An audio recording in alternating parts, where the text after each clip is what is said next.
All right. So once again, I'm Kristin Rosengren. I'm the Vice President for Strategic Communications here at AcademyHealth, where I oversee all of our advocacy and communication with our most important audiences.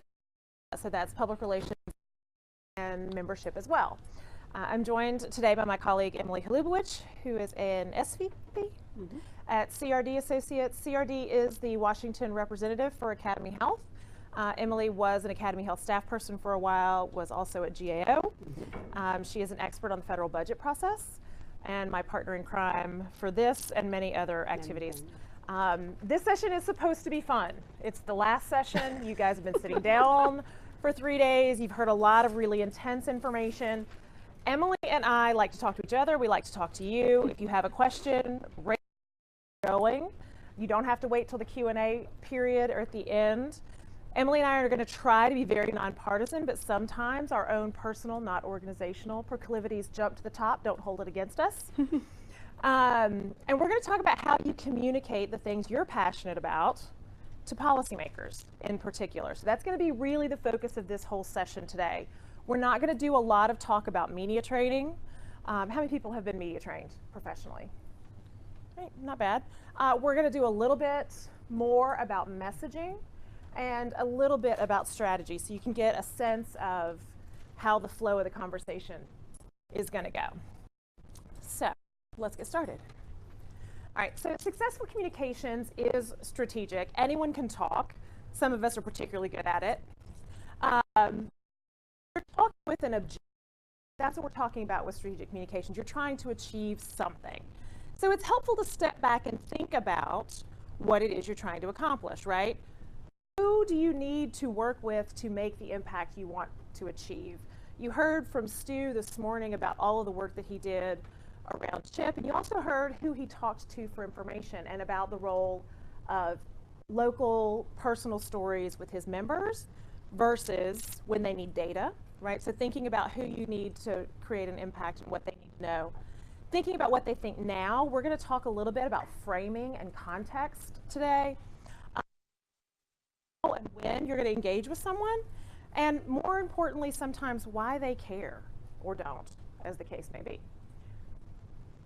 So I'm going to let Emily tell you a little bit about the policymakers we typically need to reach and their realm of influence.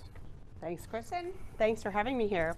In fact, my journey, I do a lot of coaching, coffee. And the health policy orientation was transformational in my life because it was at this orientation that I met the senior VP or executive vice president at the time, Wendy Valentine. We were talking and I was at GAO and I was thinking of wanting to do something else. And long story short, it was through that connection I made at HPO that I came on staff here at AcademyHealth, and through that got involved in government relations, and now here I am. So I always love coming and speaking at the health policy orientation. It's near and dear to my heart. That was many, many, many years ago. So context. There are lots of different avenues to influence policy in every level of government, federal, state, local. I obviously work at the federal level. So a lot of what I talk about when we talk about understanding policymakers and how they think and how they work is through that lens of working in federal government relations. But I think there are several things that are true about sort of just being a human and being an elected official that transcends sort of level of government. But there are some important things about the level of government you're trying to influence that I think you should keep in mind anytime you're embarking on an advocacy journey. First to consider at the federal level, obviously the session is one full calendar year. A Congress is 2 years. These elected officials are full-time. This is what they do. This is their job. They have full-time staff and a lot of staff, both professional staff working in their own office, as well as if they are a ranking member or chairman of a committee staff. And so you met Andy and Stuart this morning, who both work on committee staff. The lobbying rules around interacting with these individuals are strictly defined, and I'm going to talk a little bit about that. Which is actually pretty helpful because it provides a clear roadmap about what is and what is not allowed and when you must report and when you're a lobbyist and when you're not. And so I think that's helpful and something to consider. At the state and local level, I work a lot with state governmental public health entities, and we've been saying you've seen one state, you've seen one state. I mean, that really is kind of true in every regard, but particularly at the state legislative level, most of these state legislatures and local boards, county board of supervisors, your local selectmen board, they're maybe full-time, but more often than not are part-time, so they have other jobs. They're in session, sometimes for a full year, but oftentimes a 6-month or 3-month or 4-month session. So it means there's a very limited window of opportunity to influence and move policy. They may or may not have professional staff, which is interesting. If they're on a committee, they certainly may have 1 or 2 committee members, committee staffers at the state level. At the local level, they're probably less. They may be doing a lot of this work hands-on themselves. So that means when you're going out and you're advocating and you're educating and you're meeting with policymakers, you're actually meeting with them. The lobbying rules is kind of the Wild West out there. It's sort of anything goes, and it depends again on your jurisdiction and where you are. But many states, including, for example, the Commonwealth of Virginia, don't have a lot of laws. You may recall Governor McDonald actually had the Supreme Court overturn his case around accepting gifts because they were like, Virginia doesn't really have any laws prohibiting the acceptance of gifts. So there you go. And I highlight this because, again, if you're looking at a policy change, particularly at the state and local level, timing is everything. And so if you have a 3-month or 4-month window to act, and that time window of them being in session is January to April, and you're like, hey, let's go up and have some conversations in June, you've kind of missed the window. Now you're going to have to wait until the next year before you can take any action. What's also interesting to think through, because I think when we talk about advocacy, people go immediately to the federal level. Like, we've got to influence the federal policy, national. And there's actually, if you have watched John Oliver on HBO at all, he did a really, I think, excellent piece on what he called the shadow governments and sort of all that's happening at the state and local level that really no one is paying attention to. And the ability to influence and really have a major impact at the state and local level. So if you haven't seen it, you should look it up. But this, I think, really captures kind of what it's all about. Certainly at the state and local level, the reach of the policy, it can have a lot of impact, but it's obviously going to be constrained to that community or that state.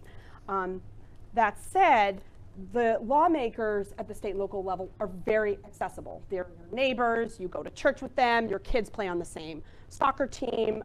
So it's very easy to reach out, very easy to build relationships, and I think easier to move policy. Of course, at the federal level, if you are able to enact a policy change, it's going to have a broad reach nationally, but these folks are less accessible, I would say, than those that you see at the state and local level. And certainly depending on who your lawmaker is, that determines their accessibility as well.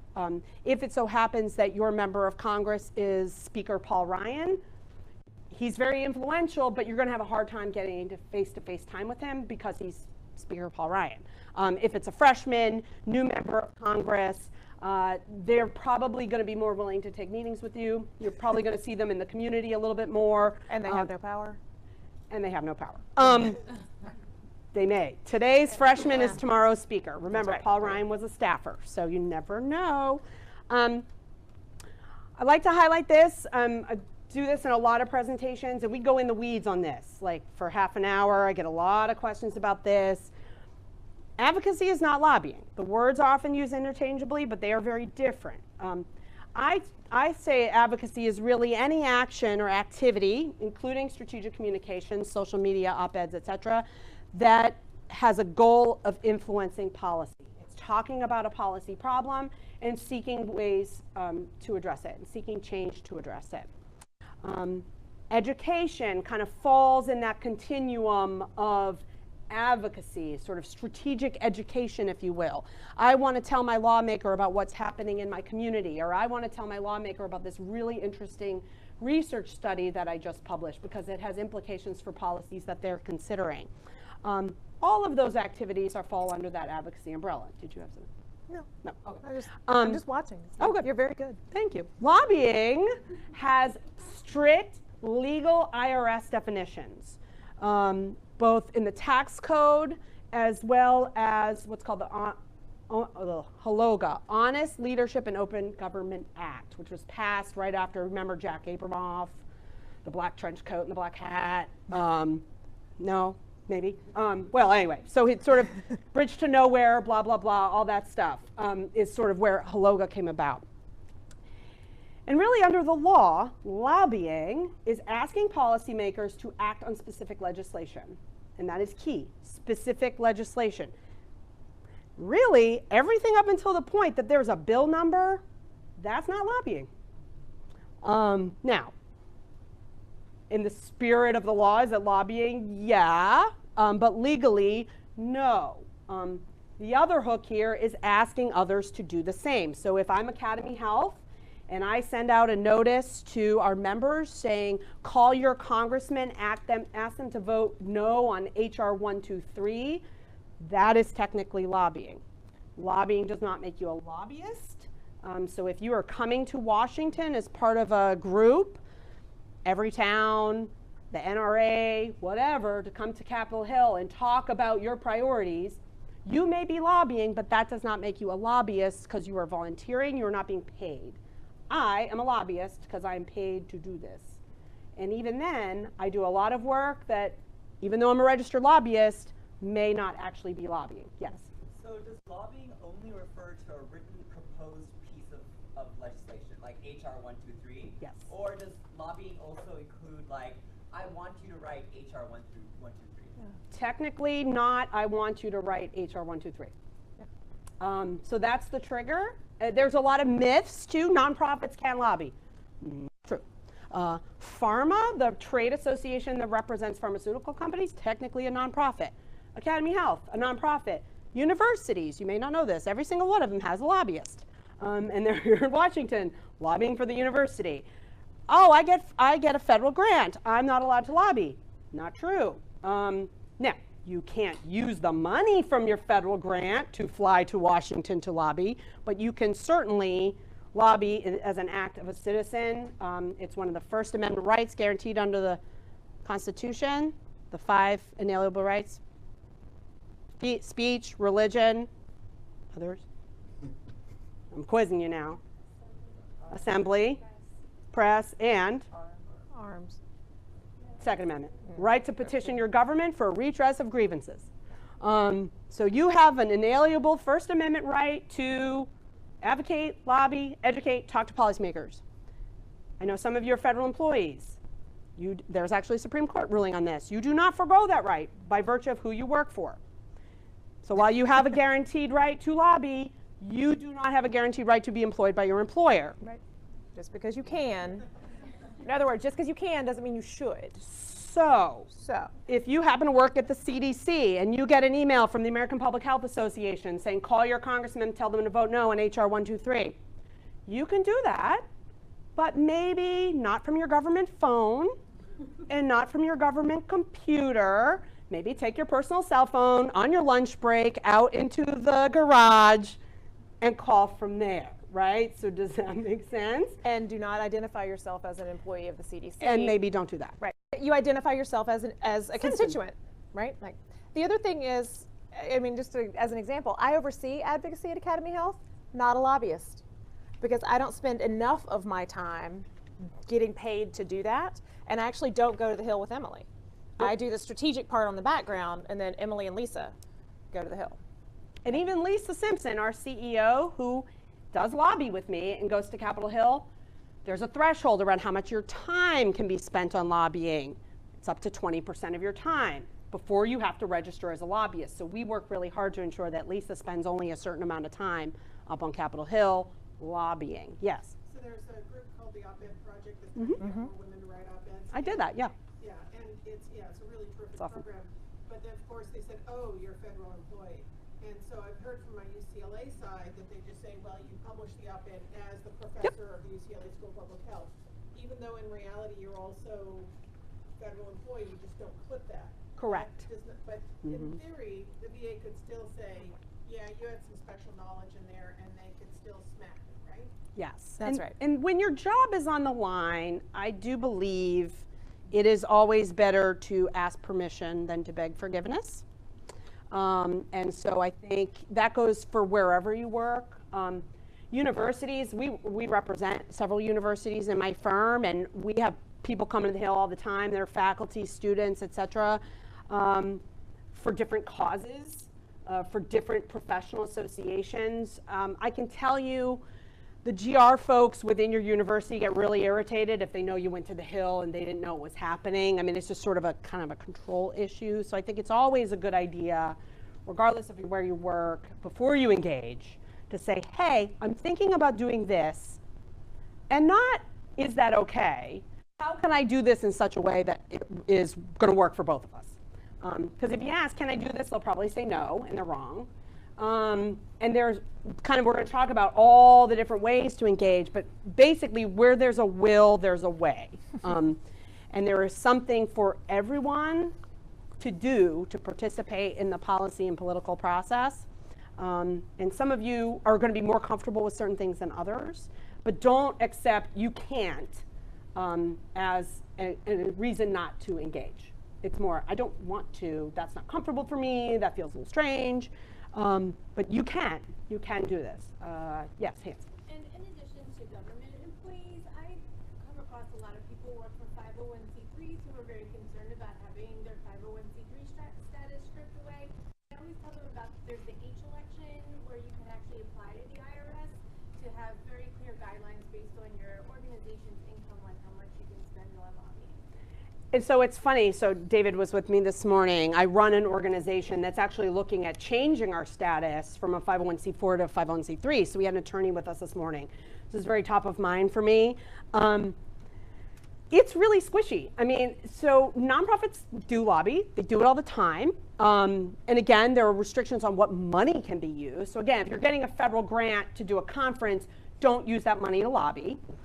Sort of common sense, but under the tax code, nonprofits can lobby. There are kind of two things that you can do.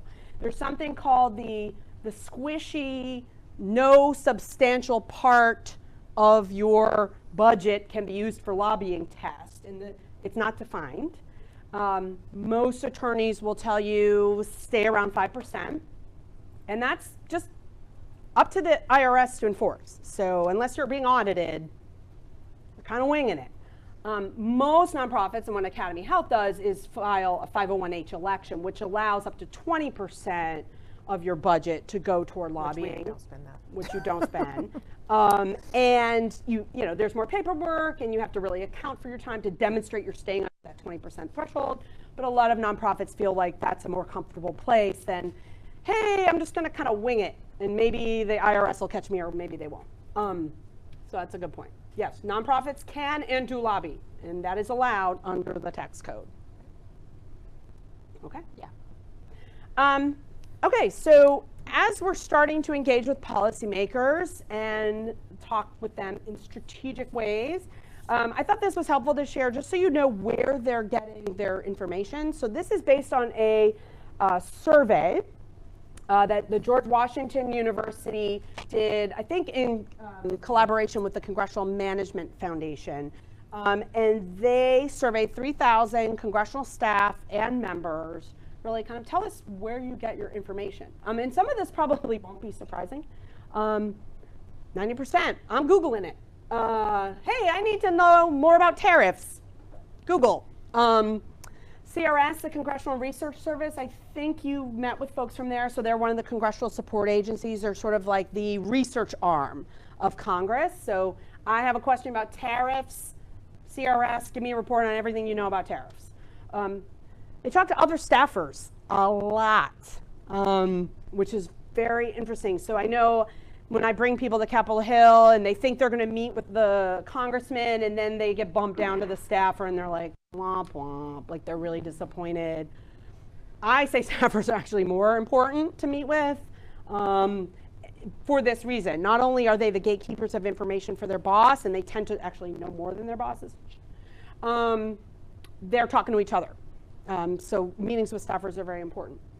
And then they look at the media and they look at Beltway press, national press. I was interested to see that academic and issue experts rated as high as they did. But what kind of runs through this, anytime we're talking about people-to-people contact, face-to-face, above and beyond everything, always ranked higher than almost any other mode of communication. So those face-to-face interactions and meetings, from the viewpoint of congressional staff and lawmakers, are still the most effective way to communicate. Yes. What do you mean by inside Beltway pubs? Oh, So that would be your Roll the call. trade rags, roll call, CQ. CQ, The Hill, Publications. Sorry. Like bars. I was like, Also, I know. Also likely true. Actually, Also that's true. Maybe not on the We are survey. getting near happy hour, so yeah. Yeah, so Yeah. publications. Yeah. got it. Yeah. You might elaborate on why you were surprised about the issue experts? For all those other reasons. Also because I think they're less accessible, harder to find, aren't because of all the misperceptions about I can't talk, I can't do this, I can't talk about my research. And their modes of communicating are not those that are typically used by staff. So staff are not reading health affairs. They might be reading an abstract, or more likely they're reading a summary of an abstract that Dan Diamond wrote in Politico Pro that morning. So they're getting their research and evidence, scientific evidence, sort of second or third hand, and rarely direct to source. Right. And you heard our panelists essentially reiterate this for you this morning, right? I mean, not so much the Google it, they didn't really own up to that, but you know, one of the first things they cited was Congressional Research Service. They talked about working with their peers. The other thing that I think is important about academic and issue experts is you heard the staffers this morning say, I call the experts in my state, right? Which doesn't mean they call AcademyHealth. That doesn't mean they call necessarily, sometimes they do. They may call a public health school that may not be Harvard or like, so if you know, they might be calling a smaller school, and so there is also a great deal of variability in the information that they could be getting. Also included in this issue experts category are special interests. So I think you had a panel with some of my colleagues on special interests. So I get a lot of calls on budget and appropriations because they know that's what I do. And so I've worked with them, we've worked together for years, I'm quoted in the media, I'm tweeting about it, and so they know if I have a question about the recent Appropriations Act, I can call Emily. I got a call from a reporter today about an issue. And so issue experts are also in that category, so they're not necessarily academics, but they know a lot about a subject, and so I just know the person to call when I have a question about appropriations is Emily.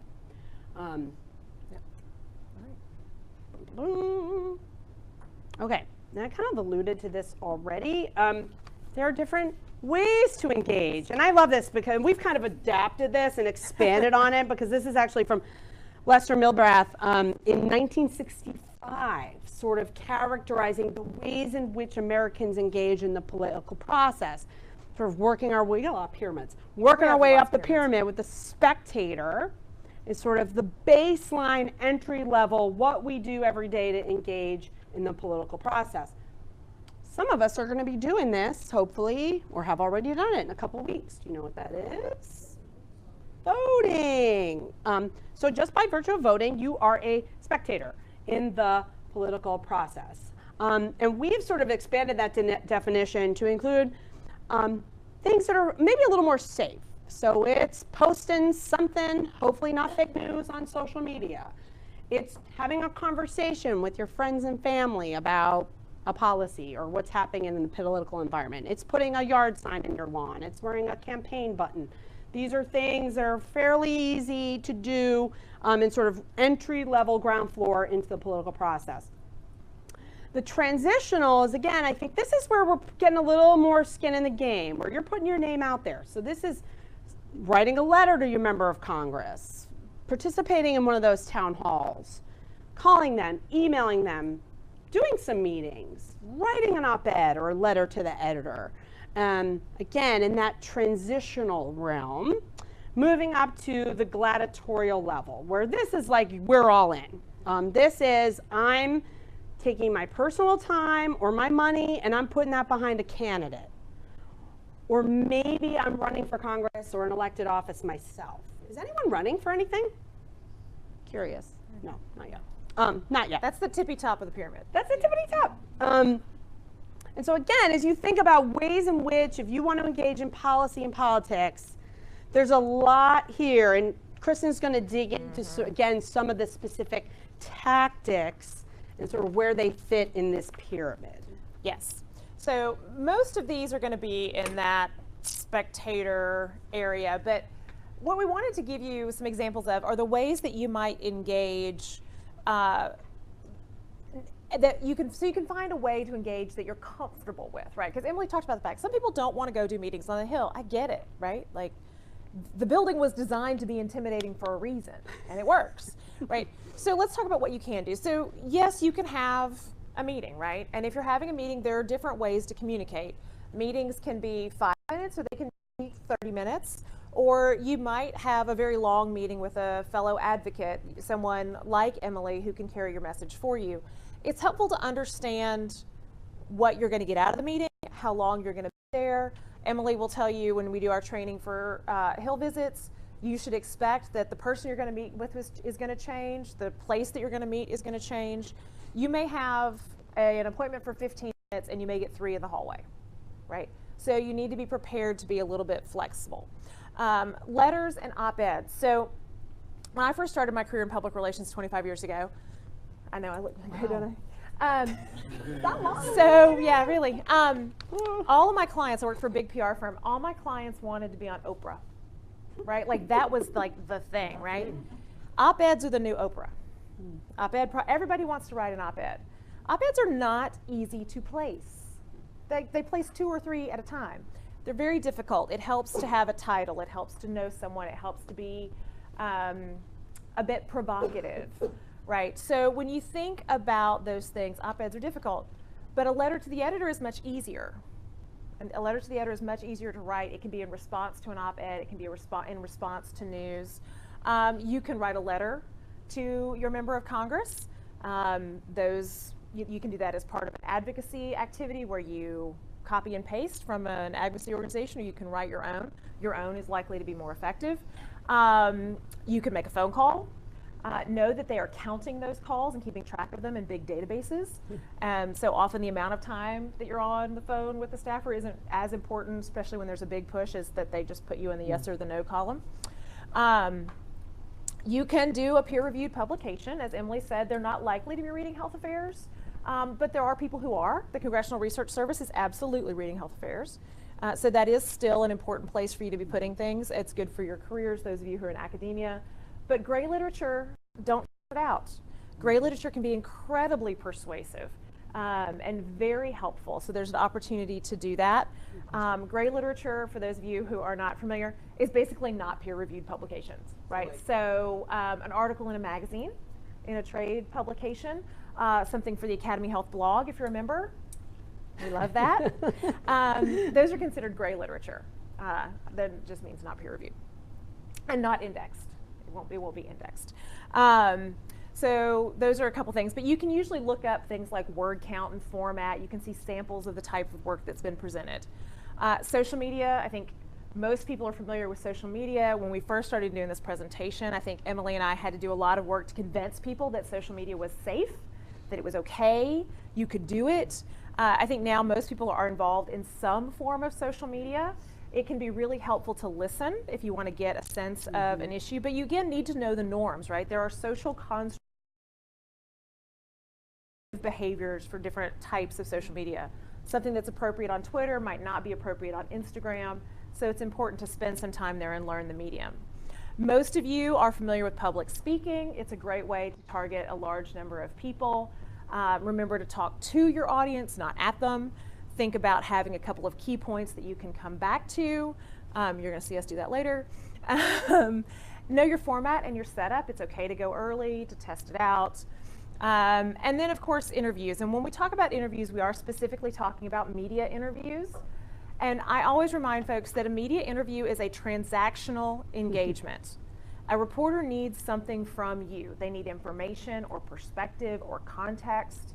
You are agreeing to give it to them with your time, right? And you should expect to get something out of that in return. And that's okay.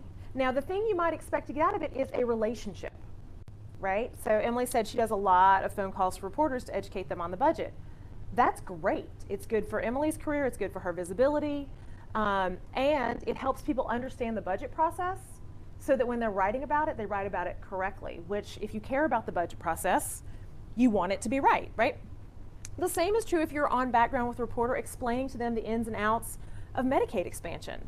If you don't get quoted, but they get it right, you have done a service to your field, right? So you just need to understand what it is you want to get out of that interaction and make sure that you respond in such a way to make that happen. That means being quotable, it means being clear, it means being honest about your conflicts. The other piece of it is, it's a transactional relationship you are not obligated to engage in. If you get a phone call from a media outlet that you know to be biased, a reporter that you've worked with in the past that you know just doesn't get it, or you don't have time because your kid's got a show in 30 minutes, it is okay to say no to a media interview. The trick is to say, I can't do it, but let me recommend this person who can, right? And pass them on so that you're still a valuable resource. But it is okay to say no. And it's really okay to have your PR people say no for you and to tell them that you're doing it. Says the PR person. Okay. Regardless of whether you're doing media or advocacy, there are some universal truths. You should always be relevant. If someone calls you to talk about CHIP, okay, talk to them about the things that are. Okay. We're gonna get there. You're stealing my thunder. Be honest and authentic. Represent yourself appropriately. You don't say that you're calling from someone else. You should be yourself. Be honest and appropriate and authentic. It is good to be quotable, right? You can give someone a beautiful 20-minute explanation of the ins and outs of tariffs. You can't quote that. It's very, very difficult. So it helps to keep things short, to use good language, and I'm going to give you some tips for doing that. You want to be reliable. If you say you're going to call someone back, if you say you're going to send something to them, if you meet with a staffer on Capitol Hill, they have a question about an area of expertise that is not yours, and you say, you know what, I don't know about that, but I know someone who does, and I will send you their name and number. Send the name and number. Knowing people in Washington is as valuable as knowing things. I'll say that again. Knowing people in Washington is as valuable as knowing things. And when you meet people in Washington, they'll ask you what you do and who you work for because they know that knowing people is important. And be timely. Reporters are on a deadline. Ask them what the deadline is. If you can't respond on the deadline, decline the request. Similarly, we know that our staffers are very busy. But also be relevant to what's happening. They're signing opioid legislation today. Today is not the day to call them with an opioid suggestion, right? That ship sailed. We're moving on, okay? So think about that a little bit. All right, now we're going to get into the good stuff. So we have given you some suggestions and some information about how to communicate in a perfect world where everybody likes each other and cares about evidence and data. Except the United States has an identity problem.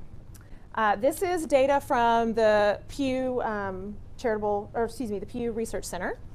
It is based on a survey of 5,000 Americans. They do this on a regular basis. This is the most recent report. And what they are showing you in these graphs is that in the last 20 years, the median Republican and the median Democrat have gone from being relatively close to each other in the middle to not so much in 2017. And there are lots of reasons for that, but as people begin to more and more identify themselves by their party in a polarized nation and to get further and further apart from the center, it creates communications challenges. And here's the thing. It gets worse the more engaged the people are in the political process. So, you know, we like to think that if people just knew more, right? If they just understood more, if they read more news, they would be more moderate. That is false. The people who consume the most news and the people who are the most engaged in politics, the gladiators, yeah, they're the farthest apart. And there are, and this data keeps reinforcing itself. So this is from the Pew work, but there's also work from a book called The Disappearing Center that was published based on the Obama and McCain election, which showed very similar thing. The most engaged people were the furthest apart. There's lots of things about political ideology and political identity and how we consume information that says that essentially the more you consume, the more you filter out things you don't agree with. And we all do it. This is not something that only conservatives or liberals do. We all do it, and we do it in every aspect of our lives. So advocating in this environment isn't easy. And I'll give you a couple more examples of this, because this is the stuff that I completely geek out on. How many people in here have heard of the report that just came out, America's Hidden Tribes? Came out like last week. All right, so yeah, you sent it to me. Oh, I did, yeah. You're right. Sorry. It's better off late. You read it. It's really good. Go back, read it again. So it's a really interesting report. It's based on a survey of 8,000 Americans. And it says we are not a two-party country, we're a 7-tribe country. And one of the quotes that I really love from this said, we are a set of tribes with different codes, values, and even facts. It goes on to say that polarization has become a business model. Think about that for a minute. There are forces driving us apart, and we are willingly engaging in it. Okay? How do you bridge back to the center in a world where we're being driven apart on purpose, and our worst nature, our evolutionary forces tell us to look for people like us for safety? I mean, human beings, there's really good brain science, human beings come together and reinforce, we identify as safe when we're with people that are like us. And so we tend to do that. If you are a co-sleeping, baby-wearing, only breastfeeding, all organic, not vaccinating mom, you likely hang out with lots of moms who do that, right? These are your people. They're your tribe. If you accept public health data, sound good science that says that vaccinations are safe, and you get your kids vaccinated, you have done something that is an anathema to your tribe, and you risk your place in the tribe, right? So how do you get someone comfortable enough to take a risk like that, right? Advocating in this environment is not easy, and people that don't agree with us aren't evil. They're just acting on their evolutionary impulses, right? So y'all are all really depressed now, right? That's good stuff. There are some nuggets that I think are interesting, particularly in this Hidden Tribes article. One of the things they say is that the people that are the wingnuts, right, the far edges, actually only make up about 33% of the US population. In the middle, they use a term called the exhausted majority, which is where most people fit, where you might be very strong, you might have very strong political opinions, you might have very strong opinions on different policies, but those kind of people really do want to work together. So there is a silver lining, right? 2/3 of the American population believes we can figure out a way to work together. I believe we can find a way to work together, but I will tell you, I took the quiz, and I am in the wings. You are not surprised. I am. I'm definitely. Yeah. I'm a winger. But I do believe we can work together. I think the test, there were some flawed questions, and I read the report before I took the test, so that probably didn't help. Not the best end. All right. So how do we find some common ground? One of the ways that you can find common ground is to put yourself in the shoes of the people with whom you disagree. And you can do that by researching the things that make them tick. You can think about what words and concepts and themes resonate with them. But ultimately, you can begin to build common ground by starting from a place that puts you like them, right? So if you start with a message that your audience is already likely to believe, it makes your concepts more credible. If you start from a place of identity that puts you into one of their tribes, because let's face it, we all have lots of tribes, that can make you more credible. So I'll tell you some of my tribes. I'm a graduate of the University of Georgia. I'm a Georgia Bulldog, right? So if I go to Capitol Hill and I've researched that staffer and I know they went to the University of Georgia, you better believe I'm going to go in and I'm going to give them a go Dogs, right? Because we're on the same team. We're red. Yeah. Half my wardrobe is red and black. Right? I'm going to establish that we're on the same team. If I'm meeting with a woman who is a mother, we're going to start there, right? It is okay to look for commonalities with your fellow humans, and it's a great way to start a conversation. You know, if they're passionate about an issue you're passionate about, start there. Take the long view. Identify the problem or the opportunity and offer options to achieve the desired outcomes. One of the biggest problems we have is that we get so wrapped up in talking about our solutions that we forget to agree on the problem, right?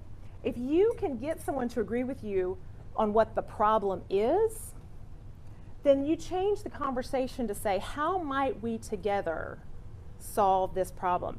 Asking questions and helping engage them in a conversation becomes an opening for your research, right? So you can say, are there other ways we might consider, besides this legislation that I don't agree with, right? Are there other ways we might achieve the same outcome? Because I have some work, or I have some advocates, or I have some stories that tell us that there might be some alternate paths. Asking someone to explain to you, we're talking about securing the psyche.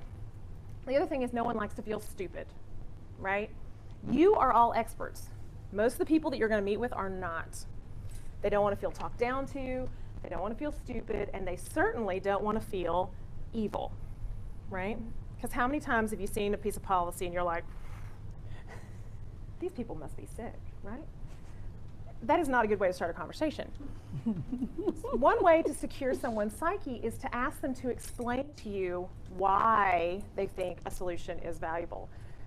Another way to do it is to have them talk you through how it would be implemented in practicality, right? So I'll use the border wall. I'll pick something good and fiery, right? If you go in and you say, well, what's that really going to look like, right? Like, what would that look like? How would that get built? How would you pay for it?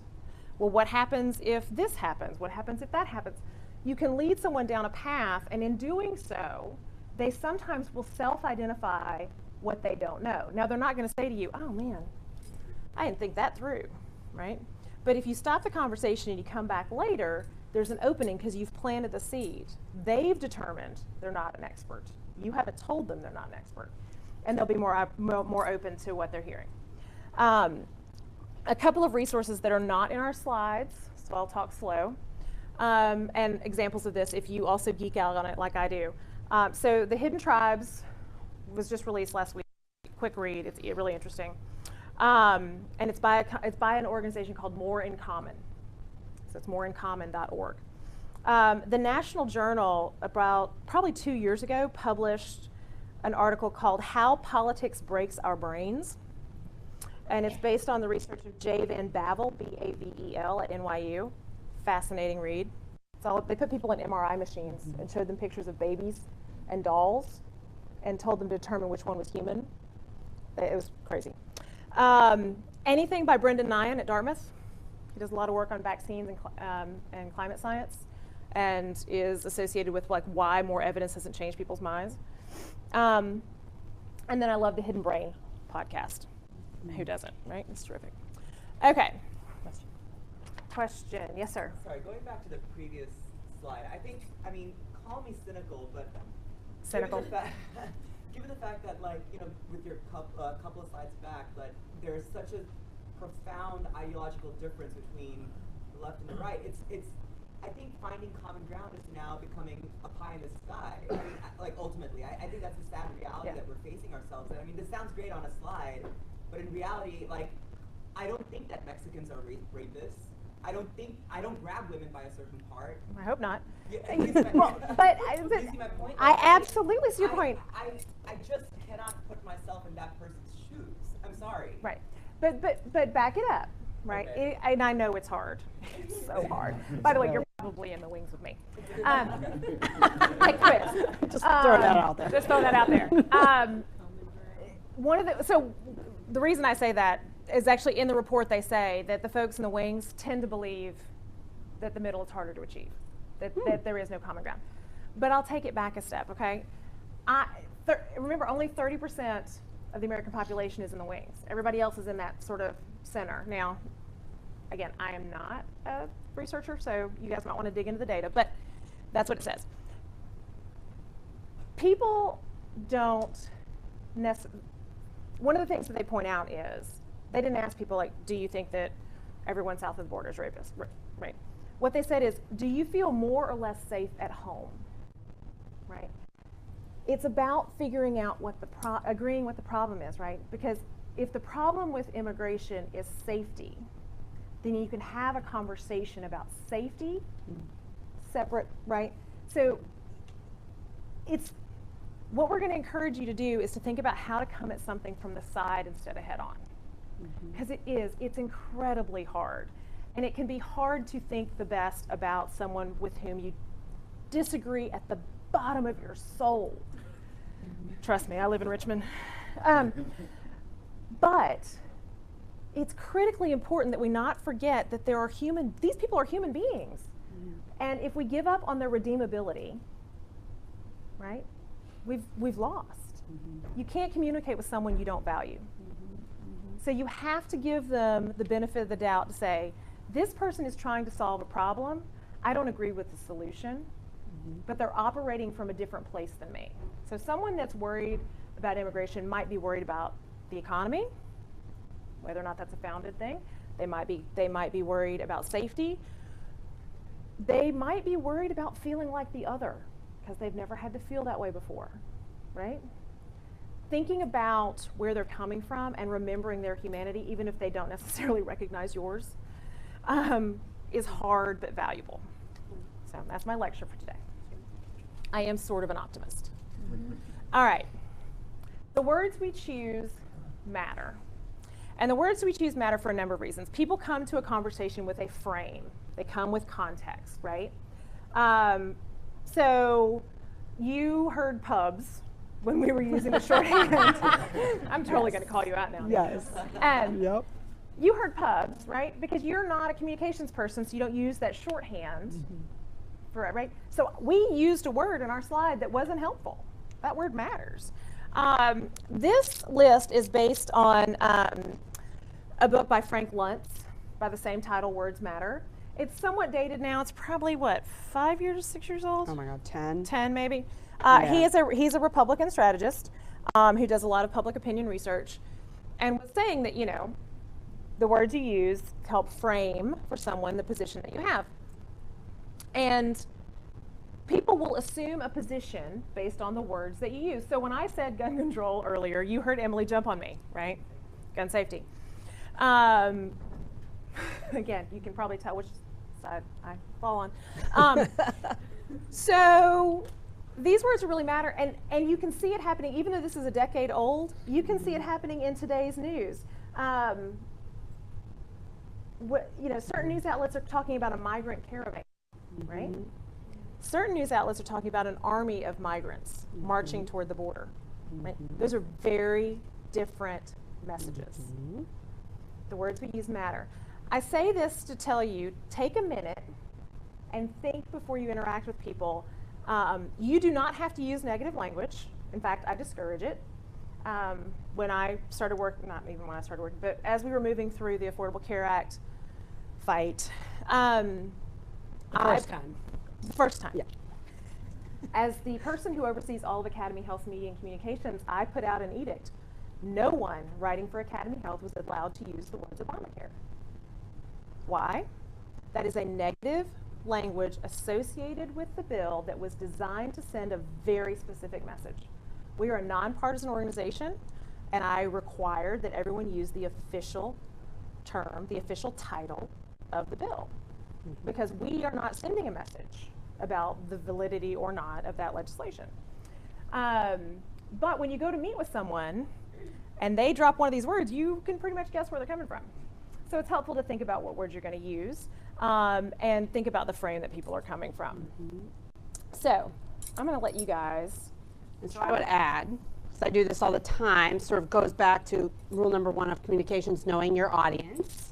And I tell advocates, again, coming at a conversation from where can we find common ground. I think defining the problem around gun violence, I don't know many who would say it's okay for kids to be shot in schools. I don't think they exist. We have widely different views on what the cause is, how to fix it, what's the policy solution. But that's where we're all coming from. We agree kids dying in school is bad. If you are going into an office, if you happen to be from a state where your elected representatives have an A+ rating from the NRA, and you want to get past hello, do not say gun control in that office.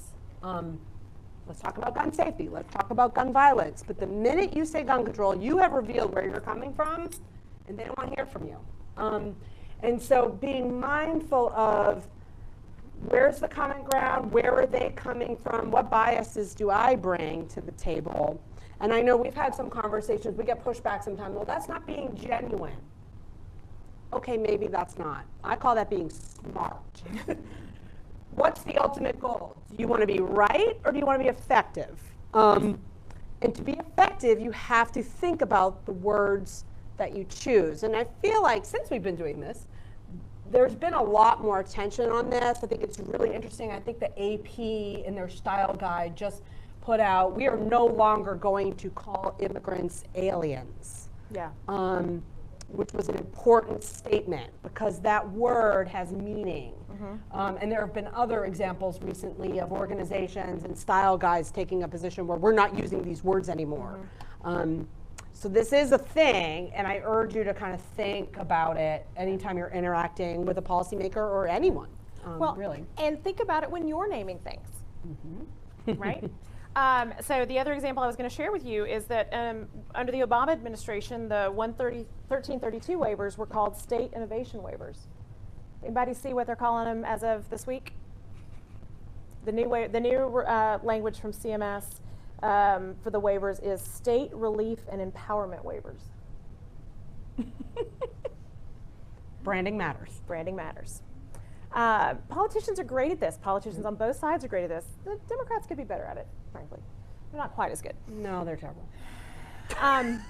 Let's be honest. There are reasons for that. There are reasons for that. The fractured coalition makes it harder. But it's interesting. So as you name things, right, as you name your studies, as you name your reports, think about what message you're sending into whom and how that's going to play. All right. So we said that this would be an interactive session. Did I mention that earlier? You did. All right. So let's have some fun with this. I would like for you to try to do this. To stop at and take off your regular hats and write a tweet, one for and one against legislation on one of these issues. So you have to do both. We're only going to give you a couple minutes. Do it as if it were a tweet. Since you cannot count your characters, aim for no more than 20 words. I'm old school. I don't do the 360 character thing or 480 or whatever. 120 characters, 20 words. And you have 3 minutes. There's your words to pick from.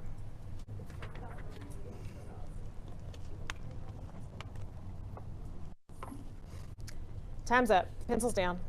Quiz is over. All right. Anybody feeling really brave? Somebody willing to share it? Oh, yay. Nicole? So I wrote, entitlement reform will free up funds to stimulate the economy while cutting taxes. And then the other one was Medicare cuts will leave seniors without needed care and increase long-term care costs. Love it. Great. Awesome. So she said entitlement reform will... Entitlement reform will free up funds to stimulate the economy while cutting taxes. Will free up funds to stimulate the economy while cutting taxes. That's a good message for a Republican. But then, Medicaid cuts hurt seniors, right? That's the other side. Anybody else? Yes. I took the same too. Oh, interesting. But I chose a common thread of using the word threaten in both. So Medicare cuts threaten access to health care for our nation's vulnerable and deserving seniors. Entitlement reform is needed to curb out of control spending that threatens our economy. Perfect. That's perfect. But see, both of you were thinking about what the other side of that debate cared about, right? Taxes, the economy, care for our seniors, right? You know, it's actually not that hard sometimes to put on the other hat, right? So, all right, so that was good. Good job. Okay. Now, I said I would tell you how to craft memorable messages and to be quotable.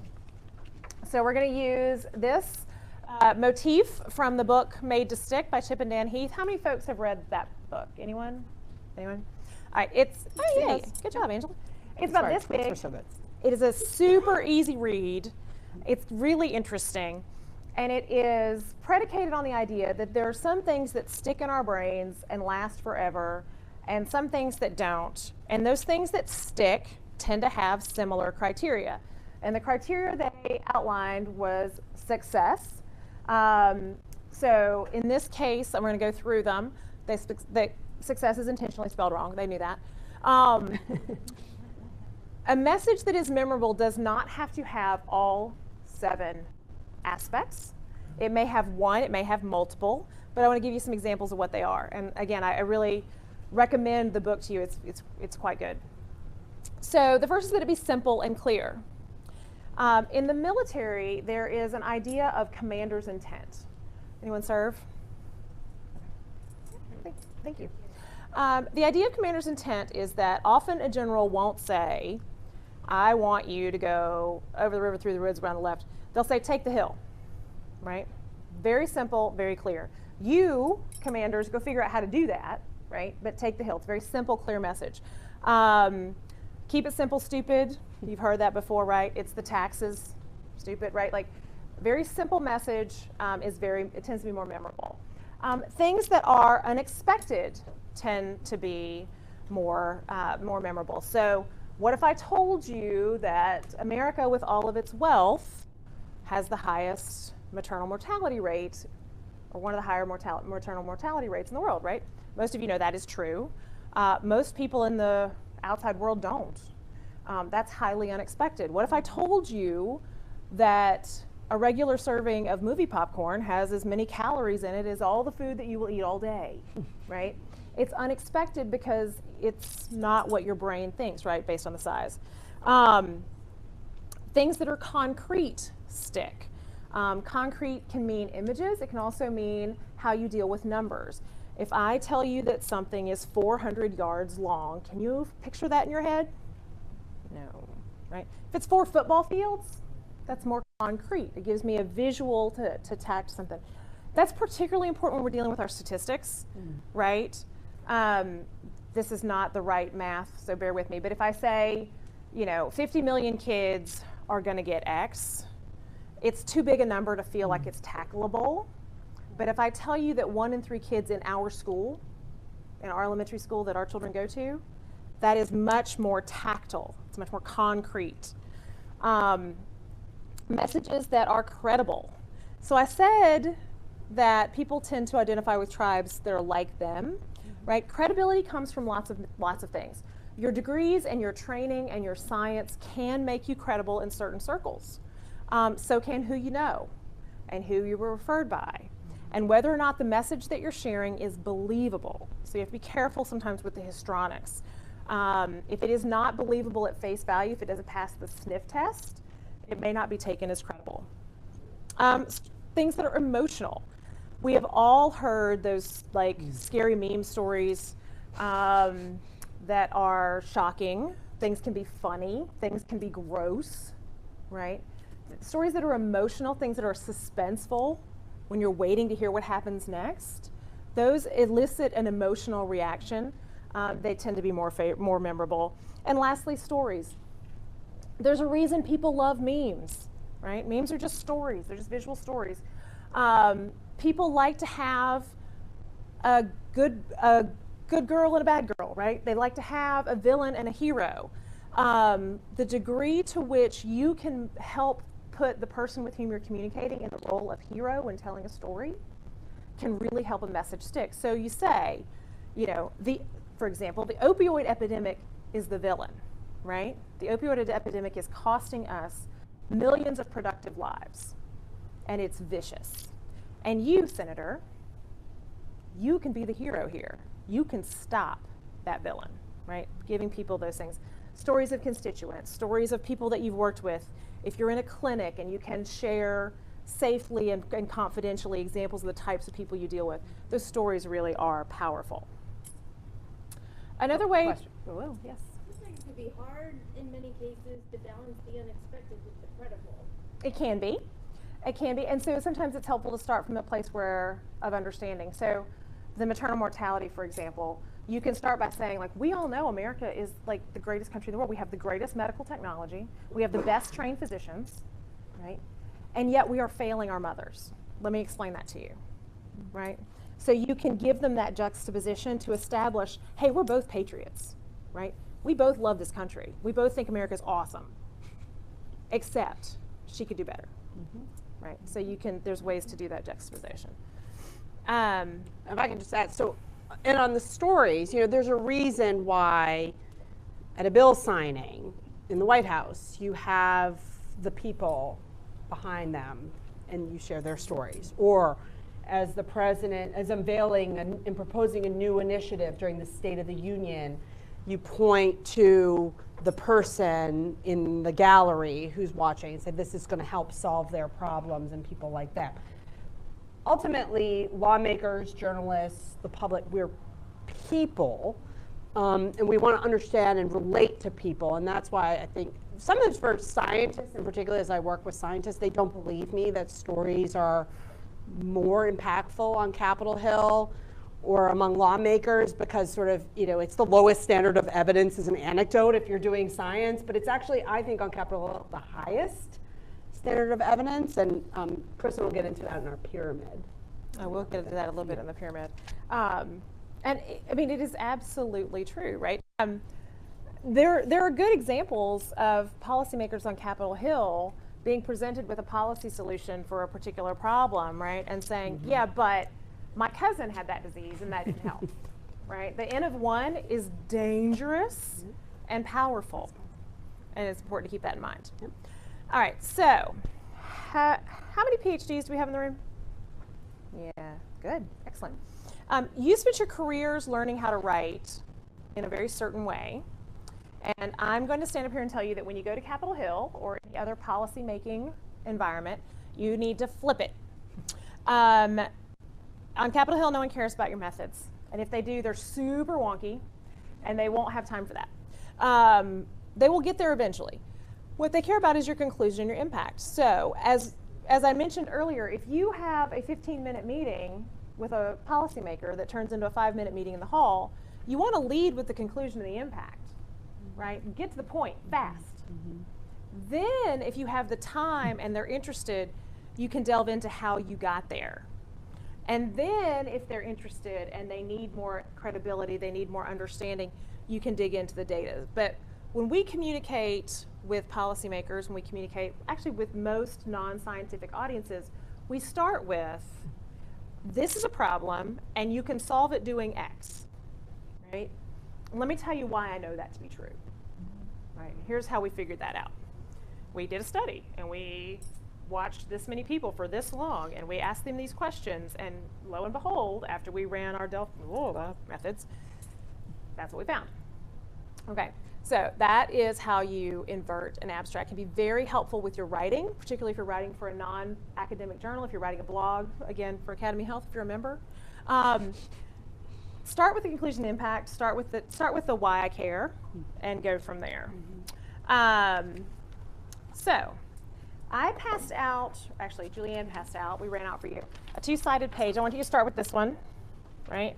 And I want you to see sort of how this can look, right? So if you read the abstract, a systematic review of the Food and Drug Administration's exception from informed consent pathway. Anybody know what that's about? Does anyone know why I care? Right? I mean, it's a good article. It's a good study. It's Health Affairs, right? It made the cut. Flip it over. African Americans are disproportionately enrolled in studies that don't require informed consent. Now that, I know why I care, right? The finding that's at the bottom of the abstract is actually the headline of the story in stat, right? The important thing about this abstract isn't that they counted, right? It's not the systematic review. It's that when they did that, they realized that an entire population of people is more likely to be put into a study without their consent. That's terrifying. That's a problem. We need to fix that. Stat does a much better job of articulating that story because they led with the finding. So, anybody have a suggestion how we might tweet it? Right. Yeah, you could do that. You could take just the subject. It's a great way to do it, or the title. You know, you could take the finding. 29% of people enrolled in trials. Actually, that's not a good one because it's too short. You could say African Americans are more likely to be subject to tests they didn't agree to. I can make it. I can name this tune in 10 words, right? There are lots of ways. So I want you to think as you're writing, right? When you're writing for publication, you need to communicate a very specific thing. But when you're writing for a policymaker, when you're writing for grade literature, when you're writing for Inside the Beltway bars, you want to share the information that they need to make a decision. And it's great to put that right there in the headline. All right.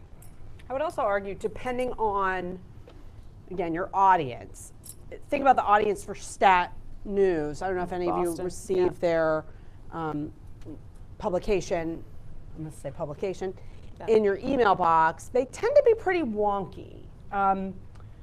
It's mostly focused on health policy. Their intended audience are health policy wonks. So I think for folks like Kristin and I to see that is meaningful automatically, just that headline stat. I would say, based on my experience, a lot of folks on Capitol Hill, particularly elected lawmakers, they're probably not on committees of jurisdiction over science or health. They don't know what are we talking about enrolling in a study? Why does informed consent matter? You may need to provide a little more context. Again, in terms of they would understand, assuming they don't know what a clinical trial is, why it's important to have informed consent. So you need to kind of unpack that a little bit.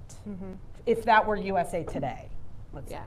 Yeah, that'd be a completely different. It'd be a completely different headline in USA Today, and different again on MSNBC, and different again on CNN. CNN, it would be a listicle, like what are the top 3 things? Listicle. That's funny. I have a journalism degree. So anyway, I think that's interesting. Okay, my last tip for you today, this is my most valuable tip. I love this. Is to share with you message Mad Libs. All right, any other children of the 80s, right? Everybody remembers Mad Libs? Okay, so clearly I am, because I already told you how long it's been since I've graduated from college. So message Mad Libs are a great way for you to prepare your message in advance, and it allows you to get your thinking down and test it and trim it and work it out. This is in your binder. You can take it with you. You don't have to give me credit. Just do a good job of making better policy that's informed by evidence. So that's all the credit I need. I'm here today to talk to you about. Now, the about, insert finding here, not a study I conducted with 3,000. No. I'm here to talk to you about how we can more quickly move formerly imprisoned populations into productive work in our community. Start with the benefit. I'm here to talk about how we improve the health of our children. I'm here today to talk to you about how we reduce our spending on healthcare in Poughkeepsie, right? It's important because healthcare spending is, driving 70% of the budget in this state, right? My research, my experience, my association can show you that if we do A, B will happen. Let me give you an example.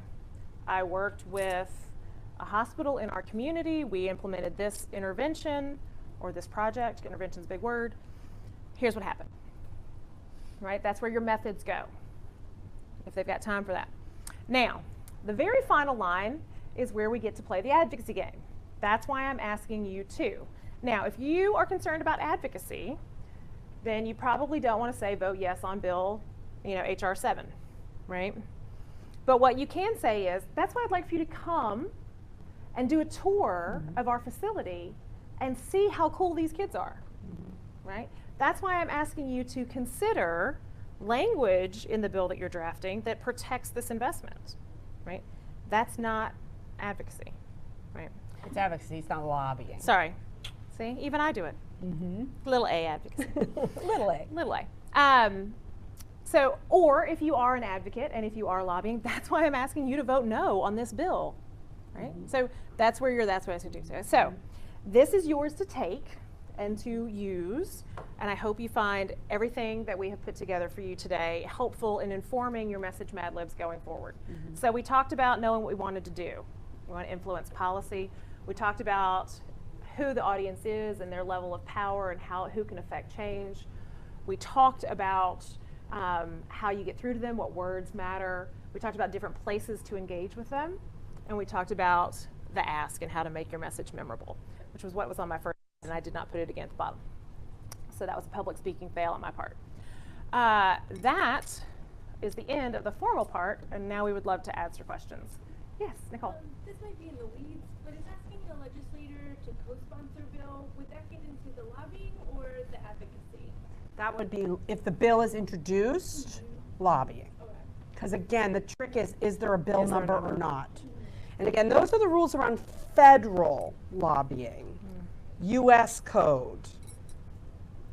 Might be different if you're talking about your state or local ordinance. Yeah. And if you work in an organization that has a government relations team or even a public relations team, they can be a resource for this, and this is what Emily and I do. You know, we're happy to do that as well. Any other questions? I want to go back to Mad Lib for a second, because I think maybe we should amend it. Going back to the advocacy lobbying, I would add, before I'm here to talk to you about, it's, hello, my name is, and I am, who am I today? Am I Emily, registered lobbyist for AcademyHealth? Am I Emily, executive director of the Coalition for Health Funding? Am I Emily, concerned citizen? Provide some context around who you are. Because again, I think that's going to provide you a little bit of protection around, can I do this or not? And it helps them understand kind of where you're coming from. We've been using this slide for 4 years. And you It finally just occurred to me. Hello, my name is. Hello, my name is. All right. Make sure we fix that before we do this next time.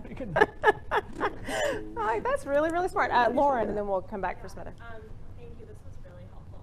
So I've had the experience, as I'm sure that several people who are researchers in this room have had, of seeing an article, like in my personal experience, like a Huffington Post article that used my research and completely did not interpret it.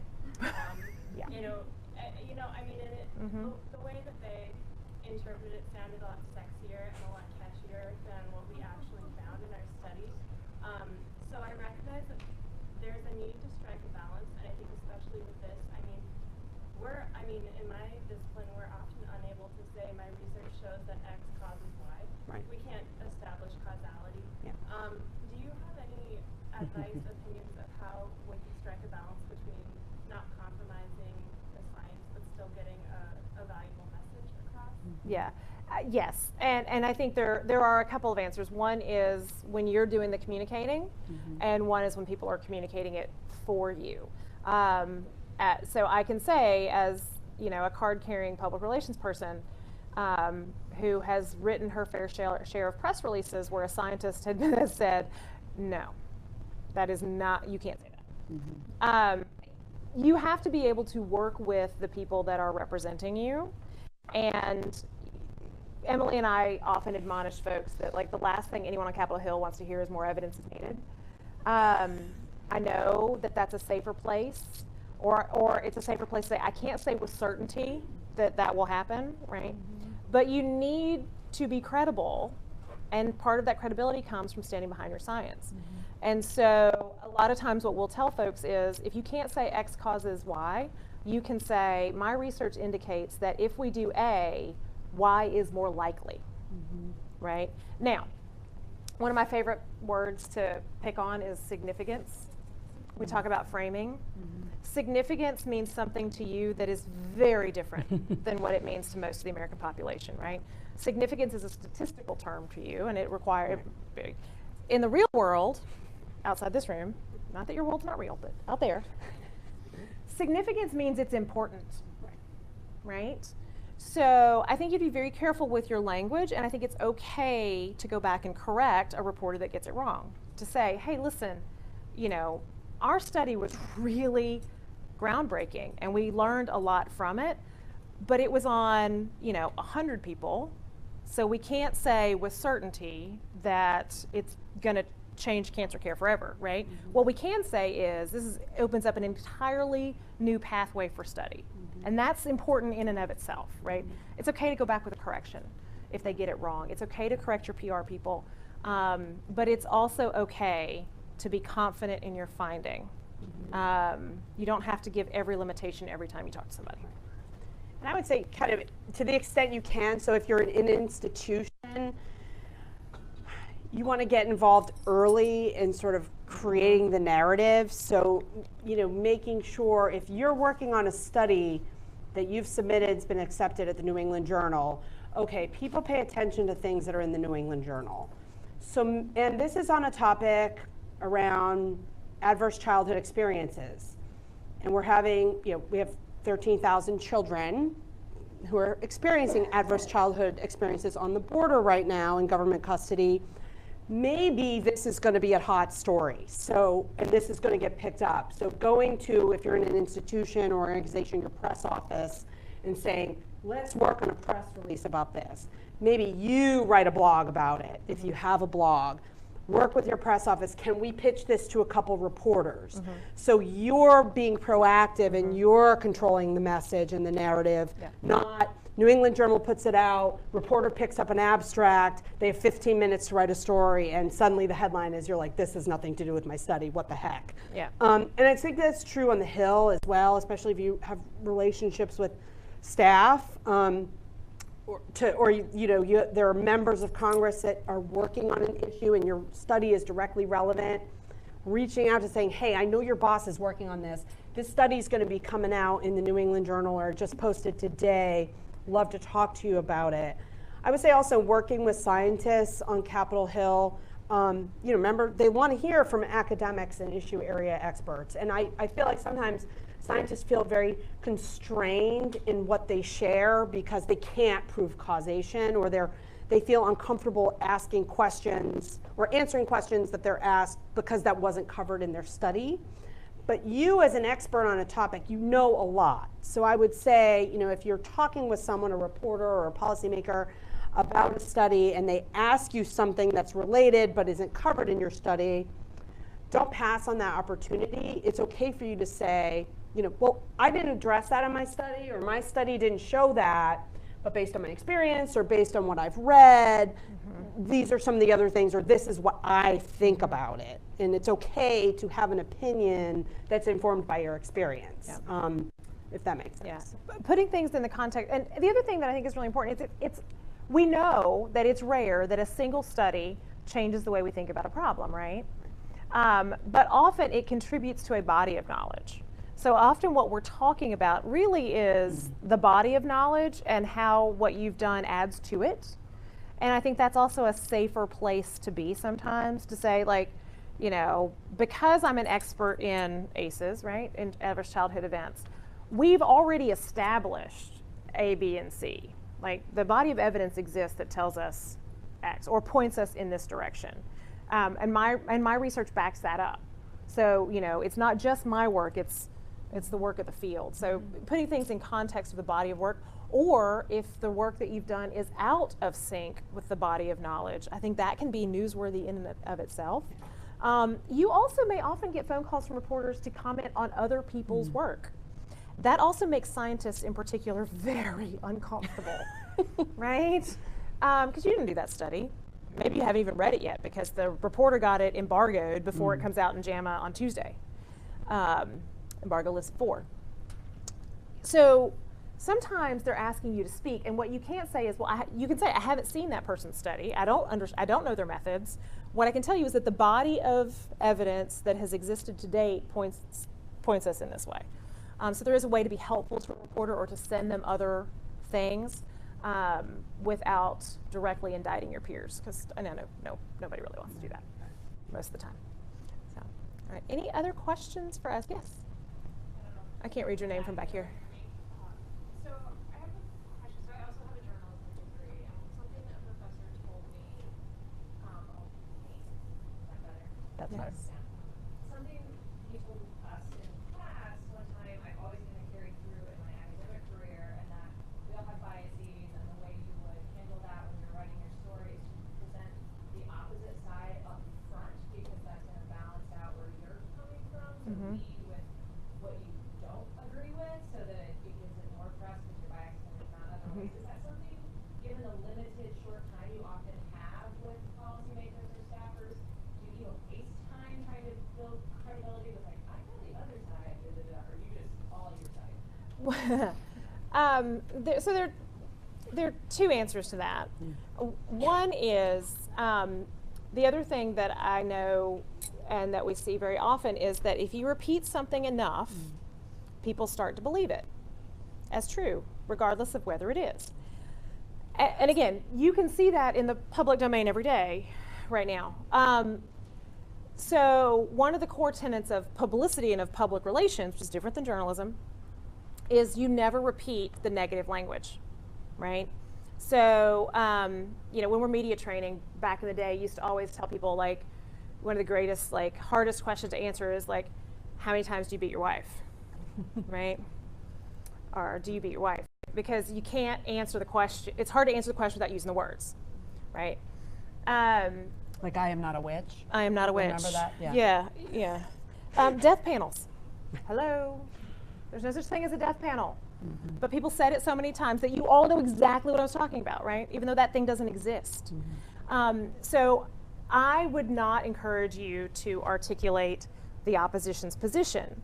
I would encourage you to know the opposition's position and be prepared for that to come out of the person you're meeting with's mouth.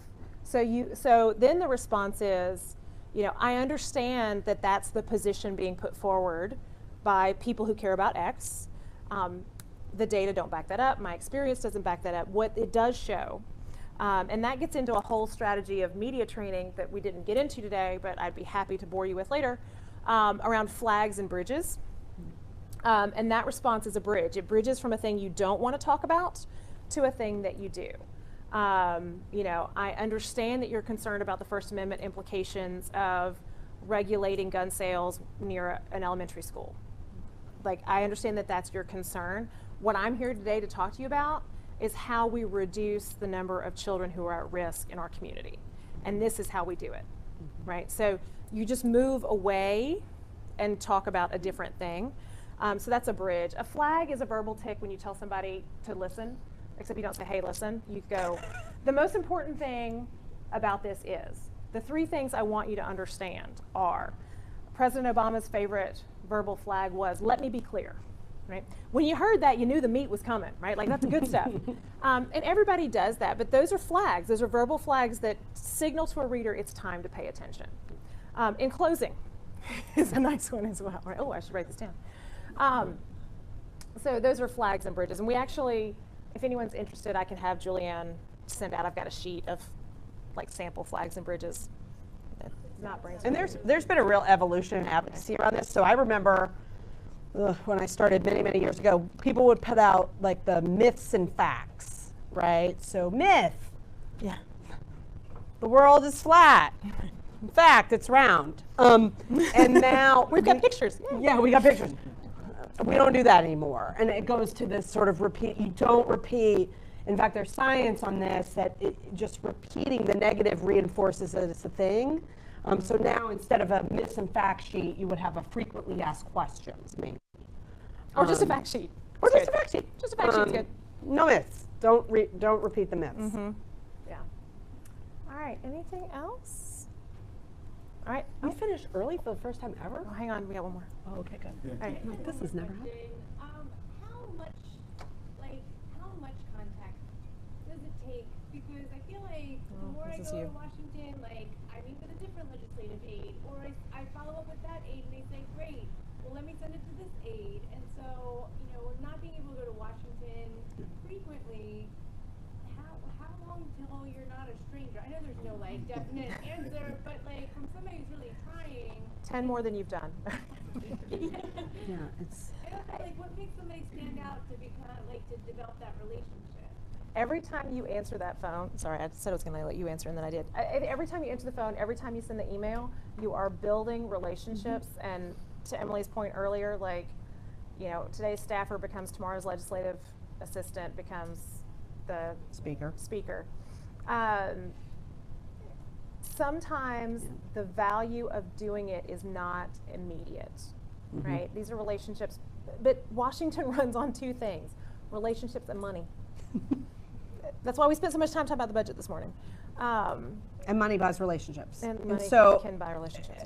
It does. No, it does. It's like, it is. It is. But you have Don't hate the players, hate the game. Like that's Right. it You is have- what it is. It but you takes have forever. information.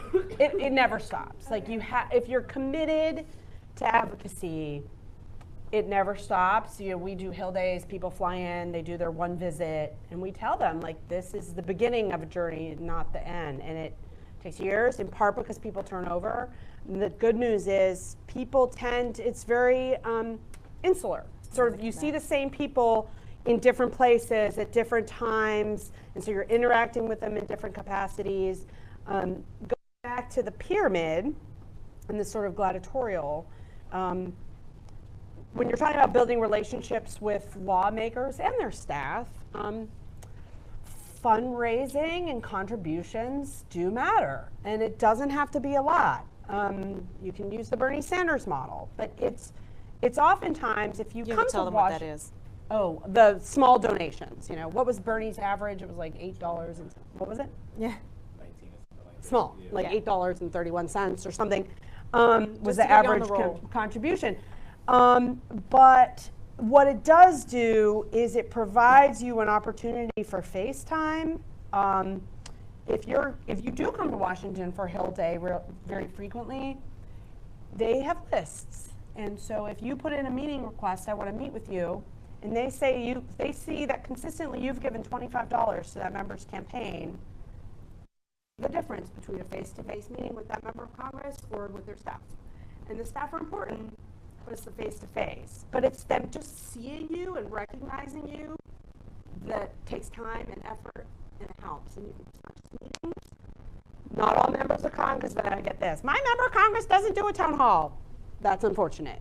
Get a new member of Congress. Donate, vote, contribute. But if you go to town halls and they keep seeing you, and you're going to see their staff there, and now they know you're kind of engaged, and they're going to, the time that you email, they're seeing those RSVP lists for those town halls, and they see that you're consistently coming, and you're giving a little bit of money, and so now we're starting to build a relationship. Yeah. How many of you are on Twitter? Right. How many of you have people on Twitter that you've never met that you think of as people you know? Right? You've never. How do you know them? You see their name and face all the time, right? Mm-hmm. You've never had a conversation. Maybe you've had a digital conversation, right?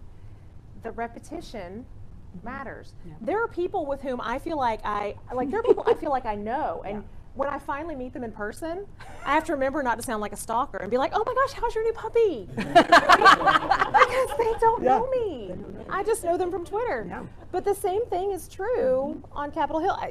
Stuart was here this morning, and I may have interacted with him or been on an email with him and Emily 30 times, but he remembered me today because I moderated last year, and we talked. And I mean, it's a crazy thing, but one of my media idols is now a real life acquaintance, colleague. She knows me because I follow her on Twitter, and she came to an AcademyHealth meeting, and I introduced myself, and then she came to an AcademyHealth meeting, I introduced myself again.